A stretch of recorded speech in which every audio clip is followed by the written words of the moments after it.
The instructions given to a jury during criminal trials tells them to only convict if the evidence is so overwhelming, no reasonable doubt exists that the defendant is guilty. Regardless of this, juries oftentimes get it wrong, and innocent people are sent to prison. In the case we'll be discussing today, a jury determined that a man was guilty based only on testimony that should have never been completely reliable due to the state of the witness. The man also had a clear and provable alibi. None of it mattered. Emotions and anger led to a decision that cost an innocent man 16 years of freedom. Timothy McVeigh was arrested by local authorities. What's the guardrail? At the end of the guardrail, it was like a black hole. It was like like a crack, and everything that fell into that crack just disappeared. Kevin and Dianna Green were more or less a normal married couple in California during the late 1970s. They were known, like many couples, to fight on occasion, but the 21-year-old ex-Marine Kevin Green had no criminal history. The 20-year-old Dianna was 9 months pregnant. One late evening in September of 1979, the couple was up late, possibly in an argument, although this is not completely clear. What is for sure is that Kevin Green decided to take a drive and grab a bite to eat. His wife decided to stay behind. The seemingly innocent decision to go grab some fast food would turn out to be a life-changing event for both Kevin and Dianna Green, along with their unborn child. As Green walked out to his car, he noticed there was an African-American man loitering around aimlessly. He just kind of glanced over his left shoulder at me and kept walking. Oh yeah, a black man in a black van. And in my mindset at the time was, yeah, right.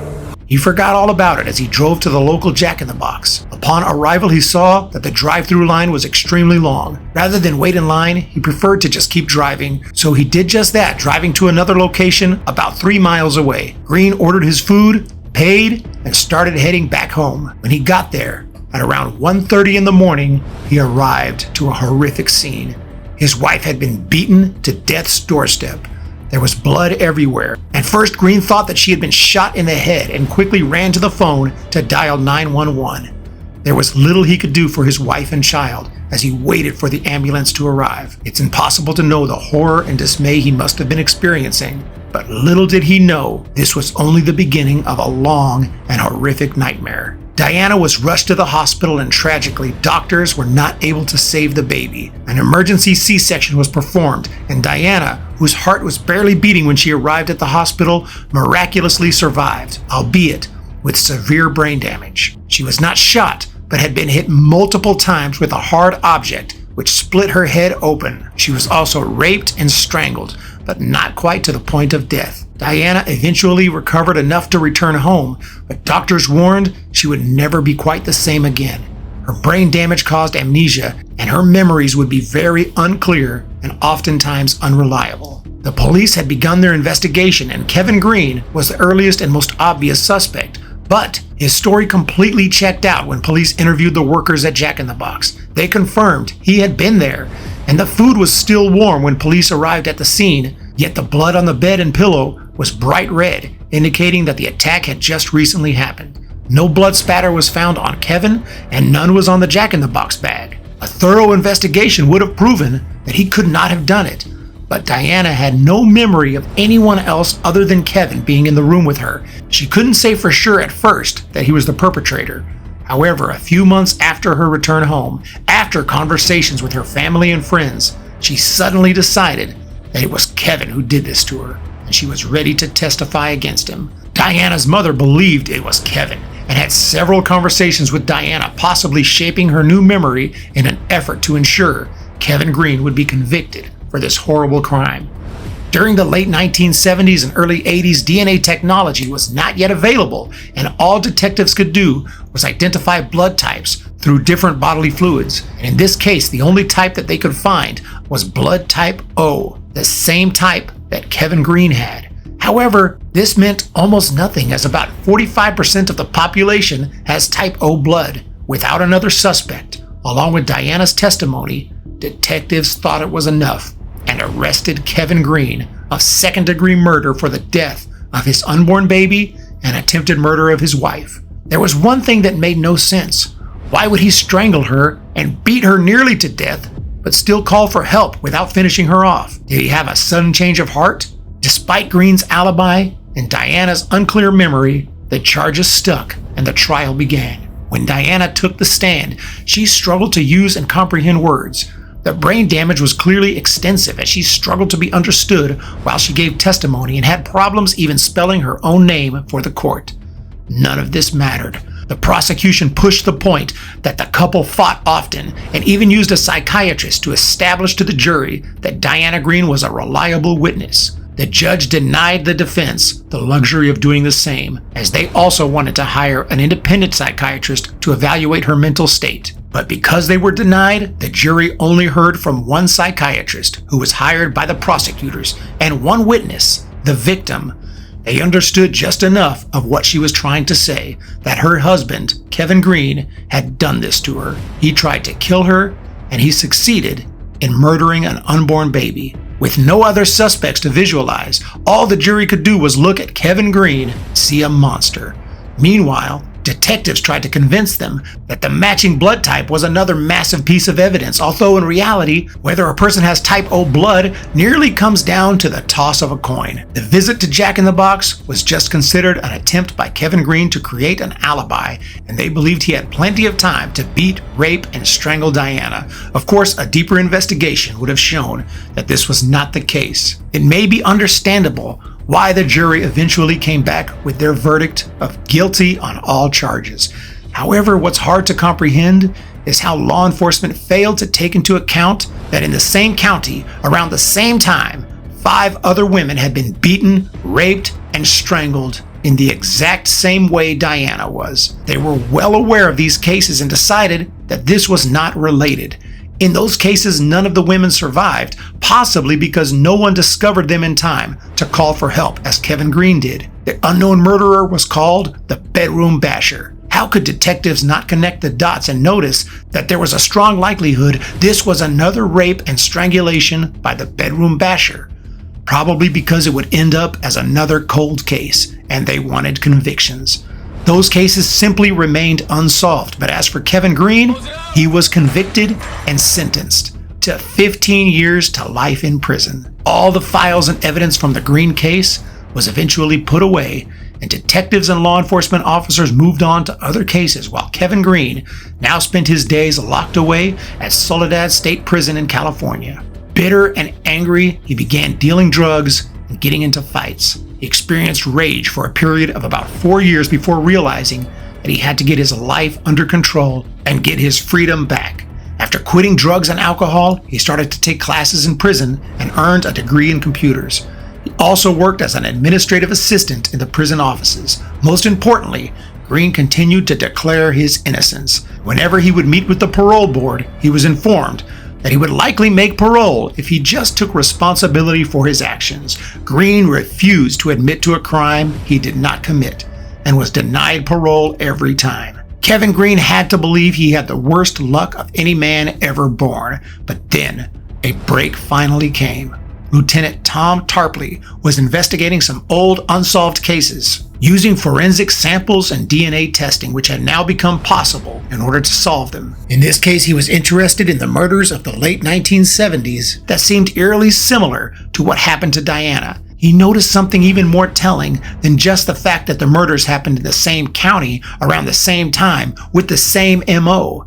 He noticed that the Greens lived just 1 mile away from a bedroom basher victim named Deborah Kennedy, who was murdered in October of 1979. He found the samples from the Kennedy case and Green case and sent them along with another bedroom basher sample for comparison against the DNA of known criminals in the database, which did not exist back when the crimes were originally committed. All 3 samples came back with a match, and it was the same man, but it was not Kevin Green. They belonged to Gerald Parker, who lived in the area in the late 70s but was now serving time for the rape of a 13-year-old girl. Tarpley knew immediately that an innocent man had likely been in prison for well over a decade. Next thing he did was interview Parker to see if he would confess to the Dianna Green assault and murder of her child. Tarpley was amazed at the strength and size of Parker, who was also, like Kevin, a former Marine. Things started casually during the interview and stayed focused on the bedroom basher crimes. Parker knew he was a suspect in those cases and gave unclear, monotone answers, saying things like, "I don't remember," and "I don't think I did it." His dark and evil eyes revealed very little. However, when Tarpley brought up the Kevin Green case, something immediately changed. Parker's eyes lit up with interest, and his entire demeanor changed. He explained that he was familiar with the Green case and started to talk about it in detail. Parker sure had a lot of information on the case for someone not involved in it, but Tarpley changed the subject, focusing back on the Kennedy case. But he could tell the entire time the only thing on Parker's mind was the Green case. The interview went on for about another hour when Parker asked to use the restroom. Tarpley told him, "There comes a point in your life that whatever you've done wrong, you have the chance to do the right thing. You have the chance to atone. This is your moment. You're never going to get this again." Parker went to use the restroom and Tarpley had a feeling that he was about to confess.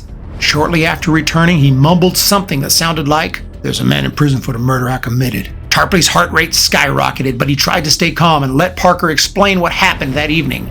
Parker said that he had watched Kevin leave the apartment and waited until he drove away. Kevin Green saw him as well, as he indicated in his original statement, but authorities simply didn't believe him. Parker went on to explain that he entered the apartment through an open kitchen door.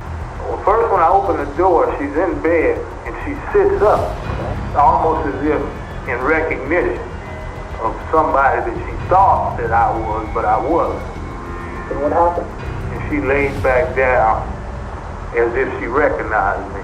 I guess she thought it was her husband or boyfriend, whichever the case he was. And then I rushed into the room and hit her over the head with the board. He explained how he raped her, strangled her, and beat her over the head repeatedly with a 2x4, explaining it in a specific way no one else could have other than the one responsible. Tarpley went to Soledad to visit Kevin Green, and Green repeated his story to Tarpley, and it was exactly the same as it was back in 1979. His story had never changed, which is not the norm when the story is a lie. Tarpley could see clearly that Green was completely innocent, and he gave him the news, explaining that another man had confessed to the crime, and DNA evidence had confirmed it. The DNA evidence had been available for several years at that point and could have freed Green much sooner, but at this point in time, Green was elated, and after serving 16 years for a crime he did not commit, the court officially exonerated him. Gerald Parker was convicted of raping Dianna Green and killing her and Kevin's unborn child.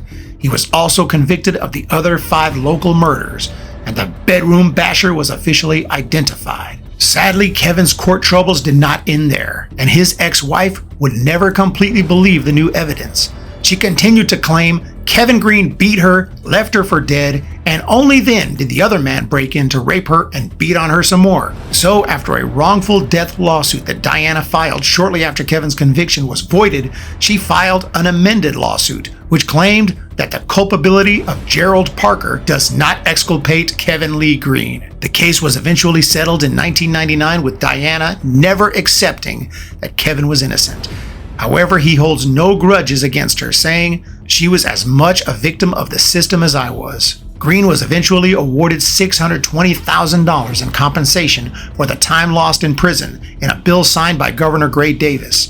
Although this sounds like a lot, it turns out to be about $38,000 per year during the 16 years he was in prison. So he was compensated for the money he might have made, but not for the time lost. While in prison, he did marry another woman named Darlene. They spoke over the phone at first, and when he told her he was innocent, she wasn't sure whether to believe him or not. However, after her own personal investigation, she was convinced he was telling the truth. Her daughters were furious that she would marry a convicted rapist and murderer, but after meeting him, they quickly came to the same conclusion their mom did. Kevin eventually returned to regular life, having to learn how to drive again, find work, pay bills, etc. He spends much of his time visiting with his grandchildren and enjoying life as a free man. This story is very tragic from a variety of angles, not only Kevin Green's 16 years in prison, but also the death of an unborn child and the major brain damage caused to an innocent woman who was just sleeping in her bed. Everyone who studies this story should also keep in mind, if they are ever on a jury, that beyond a reasonable doubt means beyond a reasonable doubt. This case seemed to have plenty of reasonable doubt, in my opinion, but the jury let the emotions sway their final decision, since just seeing that poor woman on the stand must have been heart-wrenching. To potentially let her killer go free would have been a difficult decision, but there was enough evidence, with the alibi and a killer on the loose committing the same type of crimes in the same area at the same time, that Kevin Green should have never been convicted. I hope all of you enjoyed today's video on the story of Kevin Green, an innocent man who spent 16 years behind bars. Please hit that thumbs up and subscribe button and let me know your thoughts in the comment section down below. Let me know of any other cases you'd like me to cover here on Stuff That Happened, and we'll talk to you in the next video.